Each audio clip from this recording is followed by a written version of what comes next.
भानुना संयुतश्चन्द्रः षष्ठाष्टमगतो भवेत् गजदोषेण मृत्युर्वा सिंहदोषेण वा भवेत्। भानुना संयुतश्चंद्र, सूर्य से युक्त चंद्रमा छठे अथवा आठवें घर में हो तो षष्ठाष्टमगतो भवेत्, छठे अथवा आठवें भाव में विद्यमान हो तो उस जातक की मृत्यु गज दोषेण मृत्यु हो, हाथी के कारण से, अथवा सिंह दोषेण वा भवेत्, शेर के द्वारा उसकी मृत्यु प्राप्त होता है। कोई घायल कर देंगे, मार देंगे, खा जाएंगे नहीं। हाथी तो खाता नहीं केवल मार देता है, और सिंह शेर ये सब जब मारते और खा भी जाते हैं। एकोपि यदि मूर्तौ स्यात् जन्म काले दिवाकरः स्थानहीनो भवेत् बालो दुष्टवृत्ति सदा पुनः। जन्म के समय में यदि अकेला सूर्य, एकोपि यदि दिवाकर मूर्तौ स्यात् जन्म काले, जन्म के काल में लग्न कुंडली में बच्चे का यदि सूर्य अकेला, मूर्तों में तनुभाव में लग्न में अकेला बैठा हो तो स्थानहीनो भवेत् बालो, वह जन्मा हुआ व्यक्ति स्थान से रहित रहेगा और दुष्टवृत्ति सदा पुनः, सदा ही दुष्ट आचरण वाला हो जाएगा। लग्ने अष्टमे यदा राहुस चंद्रेणालोकितो भवेत् दशाहैर्जायते तस्य बालस्य मरणं ध्रुवम्। लग्न भाव या अष्टम भाव में, लग्ने अष्टमे यदा राहु, यदा मैंने जन्म काल में यदि लग्न और आठवें भाव में राहु हो अथवा आठवें भाव में राहु हो तो क्या होगा, और किससे दृष्ट होना चाहिए, चंद्रेण आलोकितो भवेत्, चंद्र के द्वारा दृष्ट हो, तब दशाहिर 10 दिन के अंदर अंदर ही उस बालक का, जन्मे हुए बच्चे का मरणम ध्रुवम, निश्चित रूपेण उसकी मृत्यु हो जाएगी।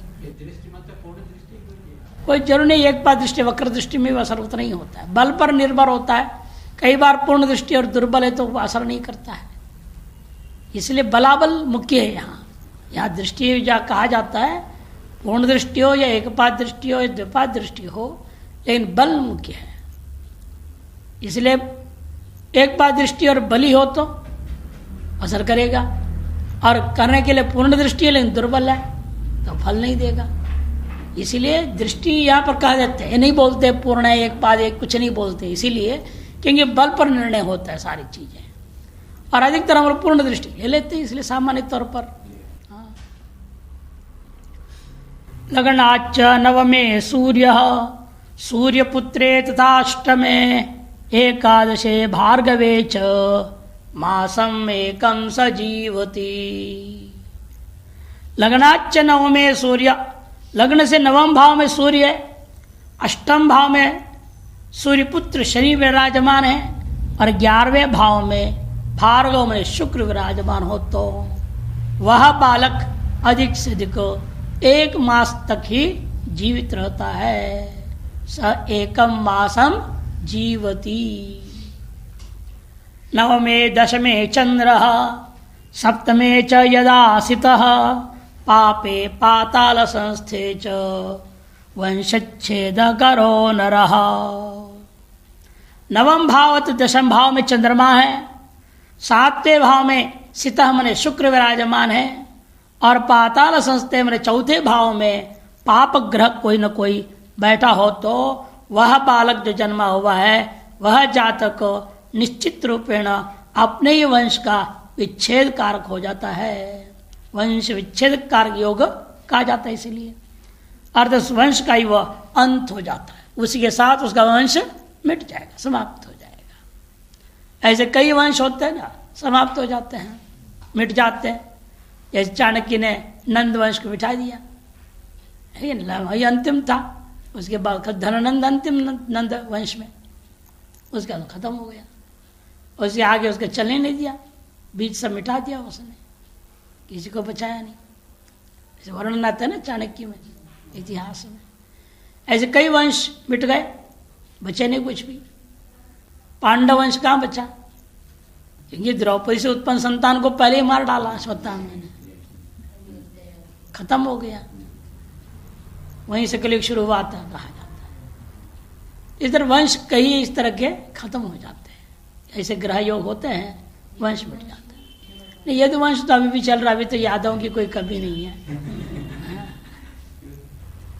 शत्रु क्षेत्र अष्टमे षष्ठे द्वितीय द्वादशे रवि स जीवत्यंग वर्षाणी बालको नात्र संशय। जीवत्यंग, त्यंग होना चाहिए, वह है वहां पर यह होना चाहिए। जीवती अंग वर्षाणी, जीवत्यंग वर्षाणी बालको नात्र संशय। शत्रु क्षेत्र अष्टमे षष्ठे, सूर्य कहा हो अपने शत्रु के घर में विराजमान है, अथवा 8वें घर में 8वें भाव, अथवा 6ठे भाव, अथवा द्वितीय भाव, अथवा 12वें भाव में रवि है, तो स वह बालक, वह जातक जो है अंग वर्षाणि जीवती। अंग कितने हैं वेद के? 6 अंग से हमेशा 6 संख्या ली जाती है। मैंने अधिक से 6 साल यह व्यक्ति जिंदा रहे, बच्चा जीवित रहेगा, इसमें कोई संशय नहीं है। अर्थात निश्चय है उसकी अधिकतम आयु 6 साल होगा। शत्रु क्षेत्र अष्टमे मूर्तौ बुधा षष्ठे प्रजायते बालो जीवति वर्षाणि चत्वार्येव न संशय। बुध, सूर्य के बाद बोल रहे बुध, बुध का हो अपने शत्रु राशि में विराजमान हो, अथवा मूर्तो तनुभाव लग्न भाव में विराजमान है, अथवा 6ठा भाव में विराजमान हो, और इस स्थिति में उत्पन्न जो बालक है, जातक है, वह 4 वर्षाणि जीवति न संशय हो, वह अधिक से अधिक 4 साल ही जिएगा, इसमें कोई संशय नहीं है। एकादशे तृतीये च नवमे पंचमे गुरौ मित्र क्षेत्र 58 आयुर्भवति निश्चितम। एकादशे तृतीये च नवमे पंचमे गुरौ, गुरु बृहस्पति कहाँ कहाँ हो? 11वें भाव में, 3रे भाव में, 9वें भाव में, अथवा 5म भाव में विराजमान हो तो मित्र क्षेत्रे, और अंतिम में गौरव बताया अतः मित्र ग्रह की राशि में विराजमान हो बृहस्पति, तो वह व्यक्ति 58 माने कुल 58 साल, 8 माने 8, 50 माने 50, 50 और 8 58 वर्ष के आयु वाला वह अवश्य होता है। निश्चितम भवती, निश्चित आयु है उसका 58 साल। अच्छा है, रिटायर्ड होके मर जाएगा तुरंत है? अब तो 60 कर दे रहे हैं, अभी हुआ नहीं है, अभी बिल पास नहीं हुआ है, और 58 से 60 को करने वाले हैं, 2 साल और ज्यादा दे रहे हैं। और एक तरफ कर VRS ले लो, विचित्र झूठा नाटक नहीं है। अगर है बुड्ढे बुड्ढे क्या काम करते, आते हैं काम करते हैं नहीं, कुर्सी तोड़ते रहते हैं, इसलिए VRS लेके जाओ बोलते, जबरदस्ती VRS दिए जा रहे हैं, और उधर करके 60 बढ़ा भी रहे हैं। हाँ, होना नहीं चाहिए, बेकार काम है। 45 बाद रिटायर्ड कर देना चाहिए। हाँ, काम करते हैं नहीं 45 के बाद, जितने पुराने होते जाते ना उतने ही वो नौकरी रसाई में यही होता है, काम कुछ नहीं करते, जूनियर से काम करा देंगे, उससे अच्छा रिटायर्ड कर दो। हाँ, BSNL में ही 45 से ऊपर सबको छोड़ दिया, सब हटाओ, ये उचित है। ये 58 में तो मरने की बात कहती है, रिटायर्ड की बात नहीं कह रहे। 58 में सीधा संसार से छुट्टी, उसकी नौकरी से छुट्टी नहीं। 9वें पंचमे वापि रिपु क्षेत्रे बृहस्पति तदा जातस्य 37 वर्षाण्यायुर्न संशय। ये तो और आधे में ले आए, 36 साल ही बोल दिया इसको। बृहस्पति 9वें भाव में है, 5म भाव में है, अथवा शत्रु के राशि में बैठा हुआ है। रिपु क्षेत्रे बृहस्पति तदा जातस्य तारस योग में पैदा हुआ जो जातक है उसकी जो आयु है अधिक से अधिक 37 वर्षाणि भवति न संशय। 36 साल होता है, उससे अधिक नहीं होता, इसमें कोई संशय नहीं है। पूर्व श्लोक में भी नवम और पंचम भाव लिया, इस श्लोक में भी जो है नवम पंचम भाव ले रहे हैं। अर्थात नवम पंचम भाव में बृहस्पति है तो दो बात कह दिया गया है, माने न्यूनतम 36 अधिकतम 58, ये अर्थ लेनी पड़ेगी। मित्र क्षेत्र गतो लाभ है दशमे वा यदा गुरु शत्रु क्षेत्रे अथवा शुक्रो द्वितीय द्वादशे भवेत् 21 वर्षायोर जायते बालको ध्रुवम। मित्र क्षेत्र गतो लाभे दशमे वा यदा गुरु, बृहस्पति मित्र क्षेत्र मित्र के राशि में बैठा हो अथवा लाभ भाव माने 11वें भाव में बैठा हो अथवा 10वें भाव में बैठा हो तो इसमें दो तो पूर्व वाला ही आया ना, वहां आया था मित्र क्षेत्र भी आया था और लाभ के लिए एकादश कहा था 291 श्लोक में कहा था कि नहीं, वहां पर भी आया मित्र क्षेत्र और लाभ के लिए 11 कह दिया था। एकादश तृतीय च मित्र क्षेत्र 58 था कि नहीं, यहां पर ऐसे में इन दो स्थानों में रहेगा तो क्या कहना पड़ेगा, न्यूनतम आयु 21 होगा, अधिकतम आयु 58 होगा, यह घटाना पड़ेगा। मित्र क्षेत्र गतो लाभे दशमे वा यदा गुरु, अथवा दशम भाव में गुरु विराजमान हो तो, एवं शत्रु क्षेत्र अथवा शुक्र, अथवा शुक्र जो है शत्रु का क्षेत्र में बैठा है, द्वितीय द्वादशे भवेत्, दूसरे भाव में और 12वें भाव में भी कहीं शुक्र बैठा हो तो शत्रु क्षेत्र में अथवा दूसरे अथवा 12वां, इन 3 घरों में से किसी एक घर में शुक्र बैठा हो तो भी उस व्यक्ति जातक का आयु अधिक से अधिक 21 साल होगा। 21 वर्षायुर जायते बालको ध्रुवम, निश्चित रूपेण उत्पन्न उस बालक का इतनी ही आयु होगा, 21 साल की आयु होगा। अच्छा है, जवानी देख देख चला जाएगा जल्दी, ज्यादा झंझट में नहीं पड़ेगा ना, जितने जल्दी चला जाए, थोड़ा दुनिया दो के तमाशा देखो, जल्दी चलो जाओ और शादी करो, बच्चा हो, रोते रहो, दिमाग खराब नहीं, हाय पैसा लफड़े में क्यों बचना है। जितने जल्दी उसमें भी ज्ञान हो जाए, ब्रह्म ज्ञान हो कि जल्दी शरीर छूट जाए, क्या करना है ज्यादा रखकर, बढ़िया रहता है ना। शत्रु क्षेत्र अष्टमे षष्ठे द्वितीय द्वादशे शनि अष्टौ दिनान्यष्टमासान् अष्टवर्षाणि जीवति। शनि के बारे में बोल रहे हैं अभी, गुरु का हो गया, सूर्य चंद्र बुध गुरु, अब शनि शुक्र के बाद ले रहे हैं। शत्रु भाव में, शत्रु की राशि में यदि शनि बैठा है अथवा 8वें भाव, 6ठे भाव, दूसरे भाव, 12वें भाव एवं 8वें भाव में विराजमान हो शनि, तो उस बालक की आयु, उस जातक का आयु अधिक से अधिक, ऐसा नहीं सोचना, न्यूनतम 8 दिन अथवा 8 मास अथवा अधिकतम 8 वर्ष होता है। अष्टौ दिनानि 8 दिन, अष्टमासान 8 महीना अथवा 8 वर्षाणि, यानी न्यूनतम आयु 8 दिन, मध्य आयु 8 मास, अधिकतम आयु 8 वर्ष का हो गया। चंद्र क्षेत्र यदा भौमो जायते मनुज सदा रक्त पित्तेन हीनांगो नाना व्याधि समन्वितः। चंद्र के राशि में, चंद्र का राशि में मंगल बैठ गया, यदा भौमो जायते मनुजः, यदि ऐसे योग में इस जो मनुष्य का जन्म हुआ है तो निश्चित रूपेण संपूर्ण आयु पर्यंत सदा रक्त पीतेन, रक्त पित्त, रक्त में पित्त की अधिक हो जाने से, तत्संबंधी विकार से और नाना प्रकार के व्याधियों से समन्वित रहेगा और कोई न कोई अंग उसका हीन हो जाएगा, वो अंगहीन भी होता है वो। चंद्र क्षेत्र यथा चांद्रिर जायते यस्य जन्मनि जाता गलत छपी है, सो जाता क्षय रोगी स्यात् कुष्ठादिभिरुपद्रुत। सोना चाहिए, ज है ना पर में, उकारों के गुण होना चाहिए। सो जाता,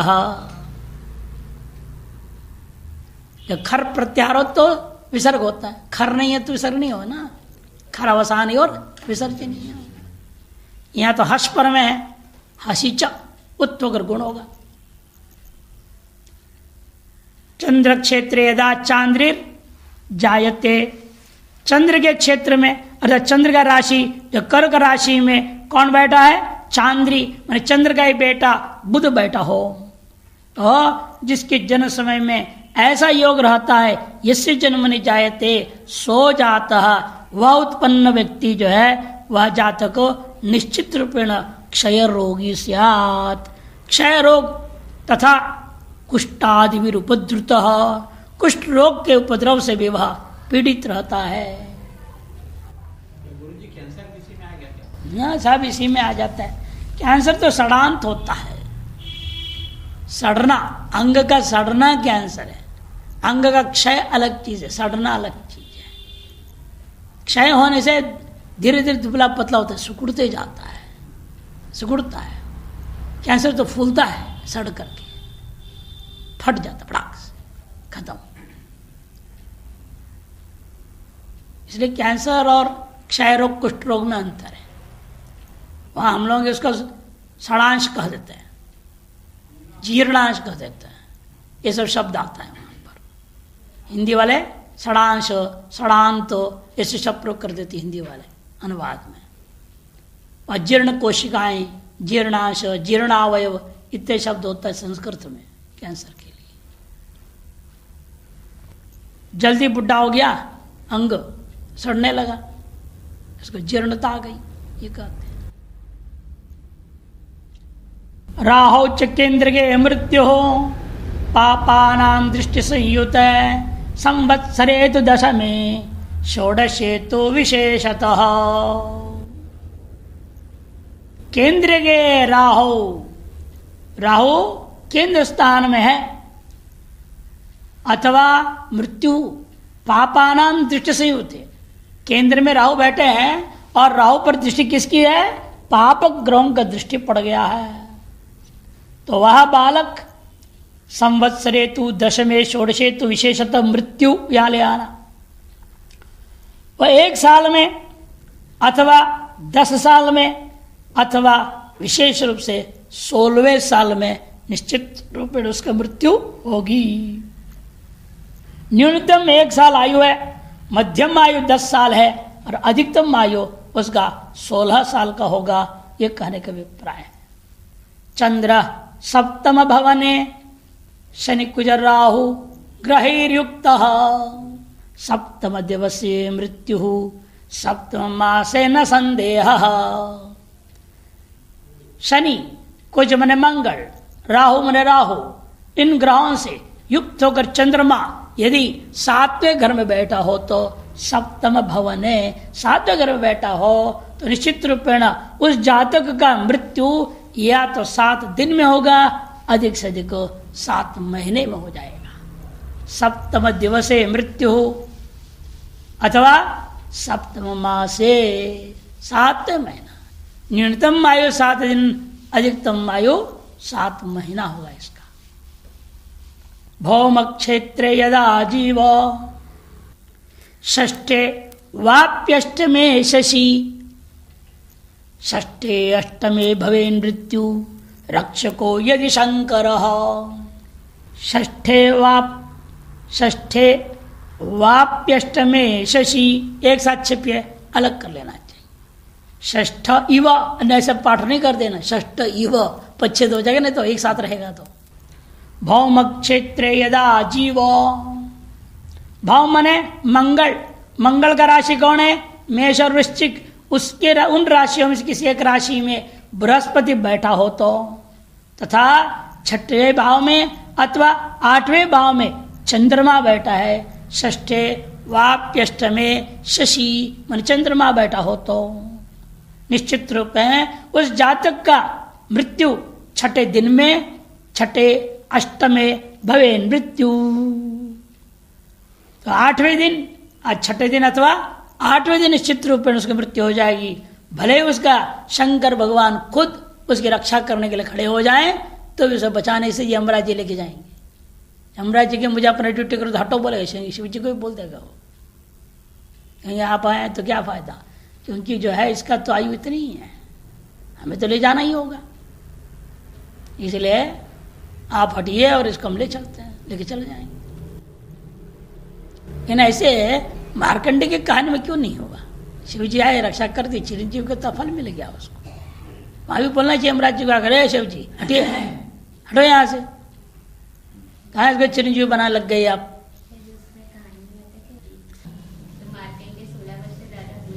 ये वो अलग चीज है, वो तो चिरंजीवी हो गए, उतने ही आयु में सदा के लिए रह गए।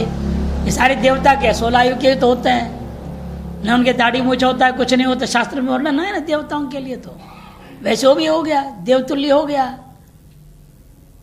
लेकिन मानव शरीर तो छूटनी चाहिए उसकी, चिरंजीव बन के रहना चाहिए। मानव शरीर से भी जिंदे रह गए ना, और आयु लंबे आयु तक रहे, वो बाद में चला गए, मानव शरीर छोड़ा। तो इसलिए ये सब कहानी कहीं कहीं ऐसे वृद्ध भी दिखते हैं। और ये कहना पड़ेगा तपस्या थी, कुछ भी कहो, या विशेष तौर उसने शिव जी को पकड़ लिया था, ये शिव जी खुद आए रक्षा, शिव जी के शरण में नहीं गया था, ये व्यवस्था देनी पड़ेगी, और क्या करें। ये बालक जो है जिसकी वर्णन कर रहे हैं, ये शिव जी के शरण में नहीं गया, लेकिन शिव जी रक्षा करने भले आए, लेकिन रक्षा नहीं कर सकते, और अब मार्कंडेय शिव जी शरण में चले गए, इसलिए वो बच गए। ऐसी कुछ व्यवस्था देख के ज्योतिष के साथ समन्वय में बिठाना पड़ेगा, शास्त्रों की आपसे समन्वय बिठाना पड़ता है ना। जन्म सप्तम भे सौरीर रष्ट में यदि चंद्रमा ब्रह्मपुत्रावतारोपी बालक स न जीवती। यदि जन्म लग्न अथवा सप्तम भाव में शनि हो, ये जन्म के काल में लग्न में ही शनि बैठा है, अथवा 7वें भाव में जन्म सप्तम भे, माने जन्म भे सप्तम भे, तो जन्म भाव माने लग्न, जन्म भाव माने लग्न भाव में बैठा है, तनु भाव में, अथवा 7वें भाव में बैठा हुआ है। कौन? सौरी शनि। तो अष्टमे यदि चंद्रमा, और 8वें भाव में चंद्रमा बैठ गया, एक अथवा 7 में शनि है और 8वें में चंद्रमा है, तो निश्चित इस योग में उत्तम ब्रह्मा जी का भी पुत्र क्यों न हो, वह भी सा न जीवती, जीवित नहीं रह सकता। ब्रह्मपुत्र अवतारोपी, ब्रह्मा जी के साक्षात पुत्रों में से कोई पुत्र अवतरित भी हो जाए, वो भी जीवित नहीं रह सकते, अन्य का तो कहना ही क्या। कई मृत्यु कन्या षष्टाष्टमेदा चंद्रो रविर्भवति सप्तमः पितृमातृ धनम हंति मासम एकम न जीवती। छठे अथवा 8वें भाव में चंद्रमा हो और सूर्य बैठा है 7वें भाव में, रविर्भवति सप्तमः।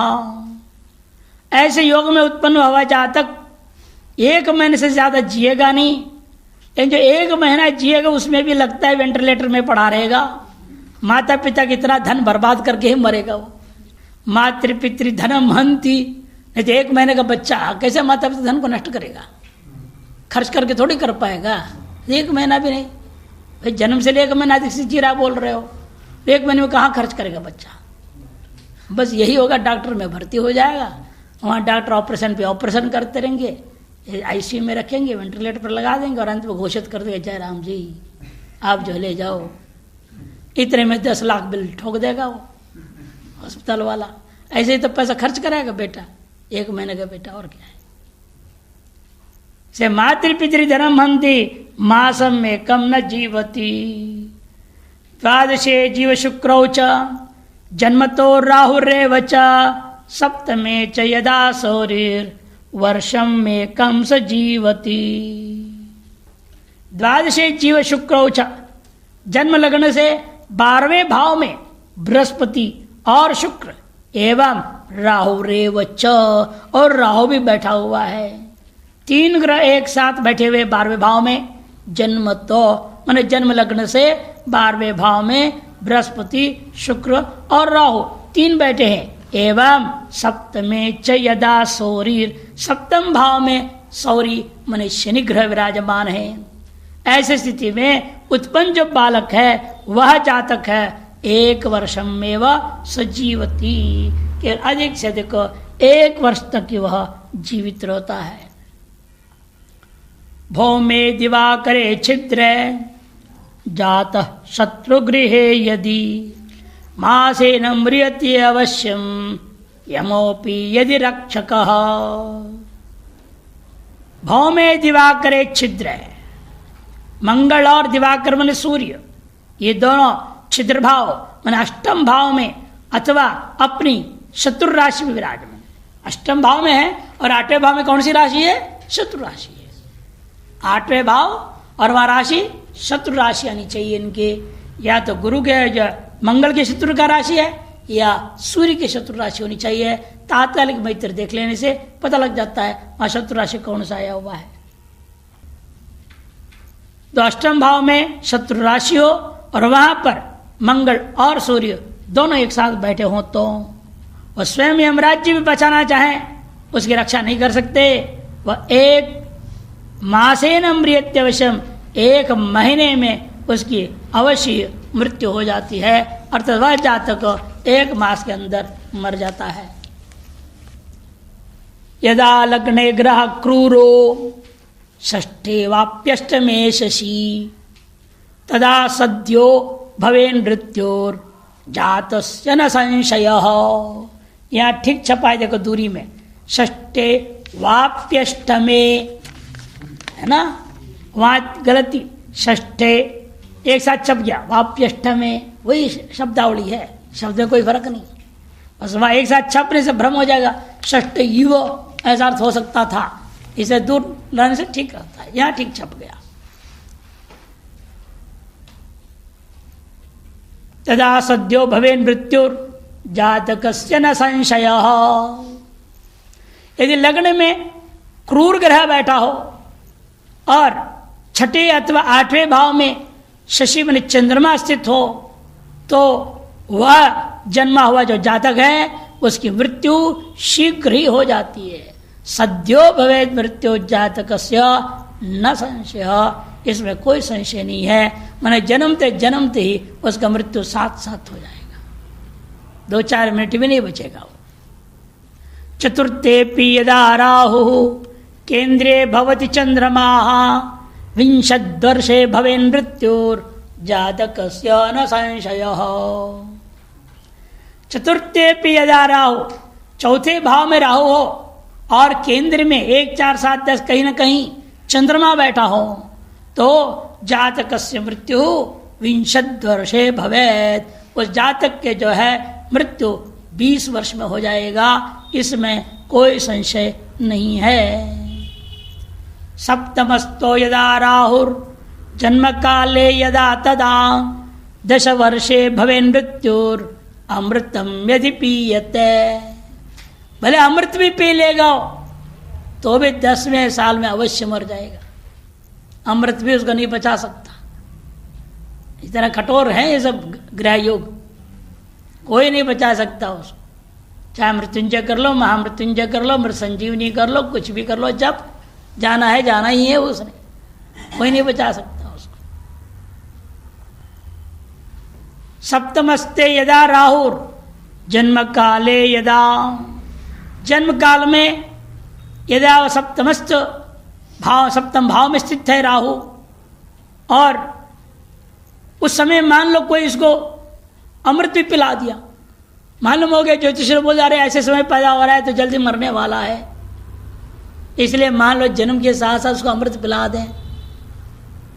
यदा यदि अमृतम पी तदा पीयते, यदि उस समय अमृत भी पिला दी जाए तदापि फिर भी 10 वर्षैर भवेन मृत्यु, उस जातक का मृत्यु 10 साल होते होते होना निश्चित है। लग्ने अष्टमे यदा राहुस् चंद्रो वा यदि पश्यति जातकस्य तदा मृत्यु शक्रेणापि सुरक्षितः। कहते लग्न में हो अथवा 8वें भाव में राहु हो एवं चंद्रमा से वह दृष्ट हो तो वह जाति की रक्षा भले इंद्र भी करता हो तो भी उसकी शीघ्र ही मृत्यु हो जाती है। तथा जातक से मृत्यु कहा नहीं है, शीघ्र में अर्थ लगे ना कि समय विशेष कथन किया नहीं, 1 दिन 2 दिन 10 दिन कुछ नहीं बोल रहे हैं, इसका मतलब शीघ्र ही उसकी मृत्यु हो जाएगी। दशमेपि यदा भौम उच्च शत्रुगृहे स्थितः जातकस्य भवेन् मृत्युर्मातुश्चैव न संशयः। दशम भाव में मंगल बैठा है और वह मंगल अपने उच्च राशि में है अथवा शत्रु के घर में स्थित है। दशमेपि तथा भौम, भौम मंगल का है दशम भाव में, और दशम भाव में राशि कौन है?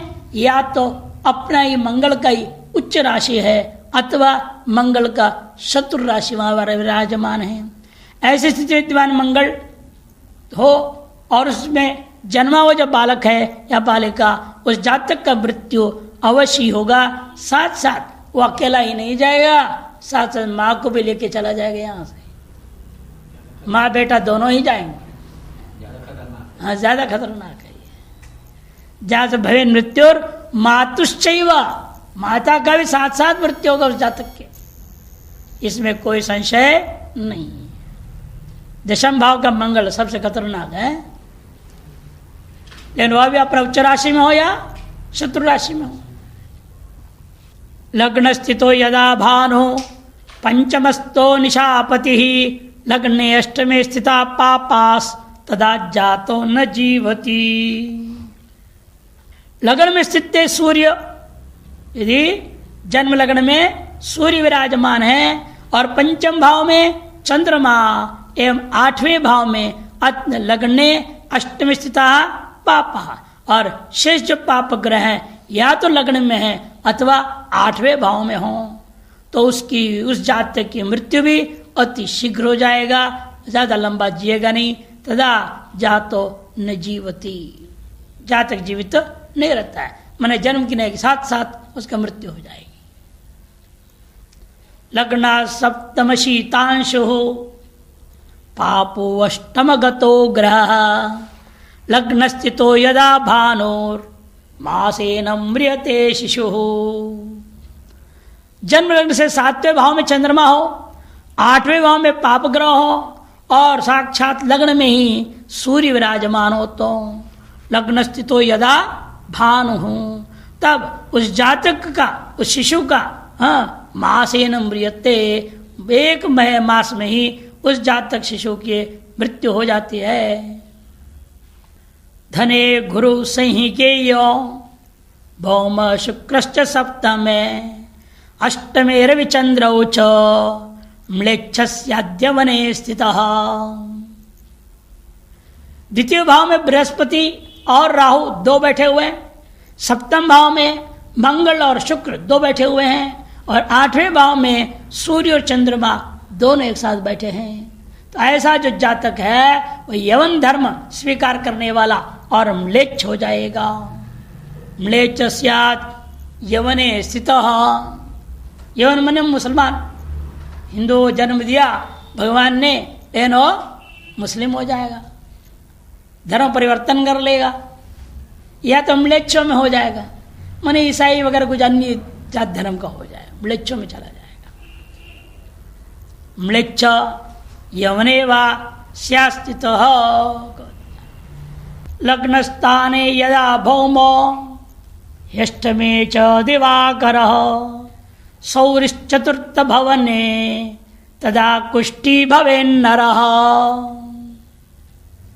लग्न स्थान यदा भौमो, यदि जन्म लग्न में मंगल है, 8वें भाव में सूर्य है और 4थे भाव में शनि विराजमान है। सौर्य माने शनि, चतुर्थ भवन है ऐसे ग्रह योग में जन्मा हुआ वह जातक, वह व्यक्ति निश्चित रूपेण कुष्ठ रोग से युक्त रहेगा। कुष्ठी भवेत नरः, कुष्ठ रोग से वह पीड़ित होगा। धर्मस्थान यदा पापो लग्नात् पापश्चतुर्थगः कर्मस्थानगतो राहुः तदा म्लेच्छो भवेत् ध्रुवम्। जन्म लगने से नवम भाव में एवं चतुर्थ भाव में पाप ग्रह बैठे हो तो धर्मस्थाने लग्नात् धर्मस्थाने में नवम भाव अथवा चतुर्थ या तो चौथे भाव, इन दो भावों में ही सभी पाप ग्रह पापो यदा भवेत पाप ग्रह विराजमान है। एवं कर्मस्थान गतो राहु माने दशम भाव में, कर्मस्थान होता है दशम भाव, दशम भाव में राहु बैठा है तो निश्चित रूपेण वह जातक अवश्य ही म्लेच्छ हो जाएगा। म्लेच्छो भवे ध्रुवम, म्लेच्छ हो जाएगा।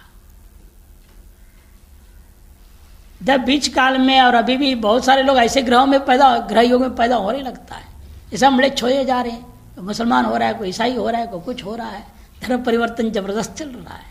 नहीं, लोगों के मति भ्रमित हो रहा है।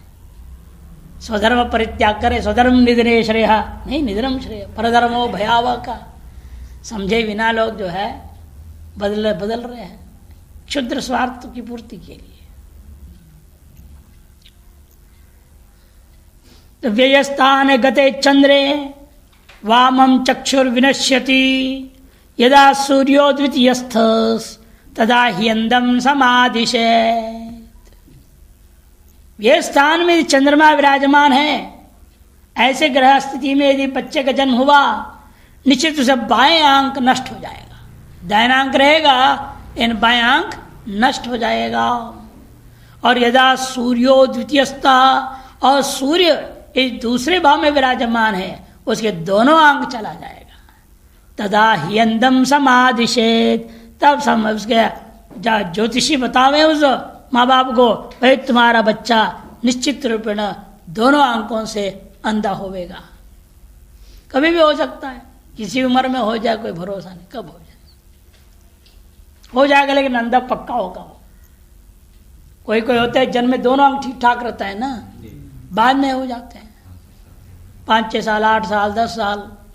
हमारे जो सिद्धांत कौमुदी के जो गुरुजी थे महेश चंद्र शर्मा जी, चूरू जिले के थे, राजस्थान के, 8 उम्र में अंधे हुए थे, दोनों आंख।